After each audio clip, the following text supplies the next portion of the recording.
Okay, let's check out the desktop layout panel. You can see there's a lot of options here. This is how you design your website, and one of the great things about this software is that as you make design changes, you're looking at the site and the changes happening in real time. This is something we invented and have patented. And of course, the layout panel can be moved around and even minimized quickly so you can see the changes. So you can see how easy it is. I'll make a quick change to the menu. Isn't that awesome? Okay, let's get started with caption. You have the option to have captions on your images. You can add a button down here to activate the captions. That's done in the navbar section of the admin, which you can see in that video. The captions can be on by default, so if someone visits an image and there's a caption, it will show up automatically. The captions are added in the media library. You double click or edit an image and there's a caption box. Pretty easy. You can have a font family for the caption, you have a font size, you have a color, and you have a background color, and you have a transparency so it fades the box. 1 is solid and 0 is transparent. See how easy that is? So the captions are automatically positioned on top of the image. But if you want to position it somewhere specific on your site, you can do that by turning auto position off, which gives you access to a whole host of caption control settings. There's a separate video for that, which will guide you through all these settings. So look for that if you want to make further adjustments to your captions. Okay, let's move on to contact form. You have a title that you can turn on or off and a font type and size if you choose to show it. I want to give you a tip right now about fonts. If you don't want to vary the fonts throughout the site, you should find one you like, then go into all the places in the site where you can adjust the font and change it once. That will save you a lot of time building your site. Next, you have a font family and font size for the text on the left of the contact form here. Then we have a color for all the fonts on this page and a color for the field that you will want to contrast a bit. When you click on the color, you get the color picker with lots of choices, but you can also just paste the color in. There's many programs, Photoshop included, where you can find these hex colors. That's another tip for building your site.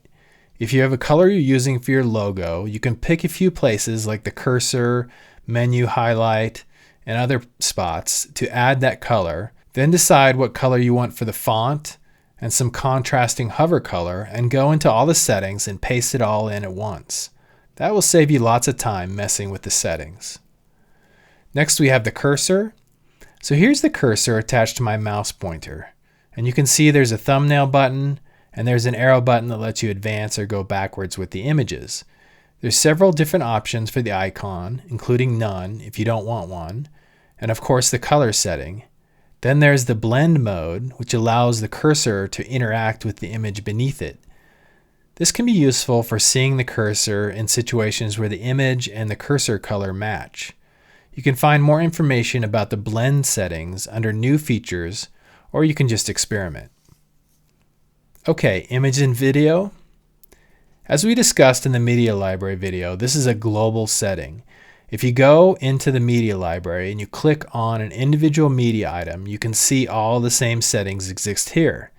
So you can override these global settings in each menu item. There's a separate video that explains all these settings. Okay, now landing media. So when someone first visits your website, as I explained in the media library video, you can add images, video, Vimeo video, and text pages that will show up as a slideshow. The first setting here allows you to randomize the order. So when people are visiting your site over and over, they will get a random image and order each time. You can set the transition type between fade, like it's set now, or you can have the images slide in horizontally or vertically. You can set the amount of time that the image stays on the screen with slideshow seconds, and then the time between switching slides, which is the transition seconds. Then there are alignment settings, so if you are using something like fill site for the scale type, it will align the image so cropping occurs the opposite of where it's aligned. That brings up the scale type. The fill site is specific to landing media because it ignores the menu and margins and goes edge to edge with the image. I really like this effect. You can also have the option for fill, which fills inside the margins and menu but crops the image to do this, and fit, where there's no cropping, and native, which is fit but will not scale the image past its true size if you're worried about image degradation here. Next we have intro. This allows you to have your logo or anything you want really to show up before the site loads. You don't need to add one if you want your site to load faster, but if you want to have a logo load first, you can add it here. You have options for native, fit, and fill, and then you can specify how many seconds it stays up before the site loads. You can also load HTML here, so you can have an intro page with a button to click to enter the site. If you go under New Features in the manual, you'll find the custom HTML intro there and an explanation how to make one with sample code. Now logo. You can have a text logo. One thing to note that even if you are using a logo file, you need to fill this out because it has SEO value. You have the option to add HTML to the logo file, which is an advanced feature, but you can just leave that blank. Then there's a spot for the desktop logo file. There are separate locations for mobile and tablet logos, but you don't need to use those if the desktop logo looks fine on a mobile device and tablet, which it should unless the logo is really big. There are separate instructions for creating a Retina logo, which allows the logo to look crisp on high-resolution screens. You'll want to do that for sure. Keep in mind, if you're testing different logos, you need to change the file name every time you upload the logo. This is because all the images on the site are cached worldwide, and if you use the same file name but change the size, you'll keep seeing the cached logo instead of the one you uploaded. Okay, once you've loaded the logo, you have settings to adjust the position, pick a vertical and horizontal alignment, and then you can move it around with horizontal and vertical offset. I recommend uploading a logo that's a little bit bigger than you need because you can size it down with these next two settings for width and height. You only need to put a number in one of those and it will preserve the ratio. Keep in mind, you don't want to upload a massive logo because even though you are sizing it down, the full logo is still loading. This button for fixed page position allows the logo to stay fixed on the page when scrolling up. If you turn it off, the logo will move up with the page. You will see this setting in a few spots on the site and allows you to make some unique designs. There's a separate help page on fixed page scrolling under the new features in the manual. After that, you have font family, text transform, kerning, blend mode, font size, and color, which are all for the text logo if you decide to use that instead. Blend mode, if you're not familiar with it, allows the text to react with the image underneath. It will change based on what's underneath it. You'll want to use that if you have your text logo on top of an image. You can look in the manual under New Features to see what the various settings do. Next is Overlay. Basically, the overlay controls situations where something overlays the image on the site. That includes the thumbnails, email this image, and license and purchase options. You have a background color, and then you have a transparency, where 1 is solid and 0 is transparent. So you can set it so you can't see the image behind, or you can set it so the image can be seen in varying degrees. Then for text on the overlay, you have the font family, font size, and font color. Keep in mind, if you're using index thumbs or thumbnail titles, the font setting here controls those as well. Okay, let's get started with the menu. Obviously, this is the menu over here. First thing you want to do is decide where on the website you want to place it. Left, right, top, or bottom. I'll start with left, but you can pick from any of these designs as a starting place and make adjustments from there. Once you make an adjustment to a locked design, it will create a new design for you, so you can always go back if you want. I'll give the menu some color so you can see the space we're working with. Again, we have the fixed page position that will fix the menu on the page when scrolling with thumbnails or vertical scrolling with images. Or if you turn it off, the menu can scroll up like this. With the justification of the text, you have left, center, and right. You can position the text on top, center, or bottom within the menu area. Then there's some text padding. If you have a logo, you're going to want to do some vertical text padding. This slides it down below the logo. There's horizontal as well. If you're justified on the left, you can push it off using this setting. Next is menu overlap, which allows the image to go underneath the menu. If I have scrolling on my images, they can slide under the menu using this offset setting. You can just match the offset to the width of the menu. Also with fill and fit, the images will go underneath the menu if you want that effect. Next is menu offset, which allows you to move the whole menu down. Not something you will really want to do, but it's here for a few outlier cases. Then you have the width, which is generally dictated by the menu text and font size. You'll make it wide enough to accommodate your longest menu item. Then you have the color and transparency. One is solid, then you can fade it back if you want images underneath the menu, or you should just set it to 0 if the menu is the same color as the background color. Next is the menu font. When picking fonts for my site, I generally start with the menu and try them all out here. Then you can transform all the text if you want to lowercase, uppercase, and caps. Then kerning, which brings the letters together or further apart. Blend mode, if you're not familiar with it, allows the text to react underneath the image. It will change based on what's underneath it. You want to use that if you have your menu on top of an image. You can look at the manual under new features to see what the various settings do. And font size and color. Then there's hover color, which is great feedback for your users so they can see as their cursor rolls over the text, the different menu items are highlighted. And then there's select color. When you're on an item, the color indicates where you are, which is great feedback for your viewers. I generally make the hover and the select the same color shades of each other. Then there's text gap, which is the space between the main menu items. I can increase that gap and all the gaps by changing that number, positive or negative. Then we have menu indicator. This is something I really like because it gives feedback to users on where they are in your site. And we have lots of cool options to choose from, including a custom indicator you can make and upload to your site. Instructions for a custom indicator are in the additional topics section.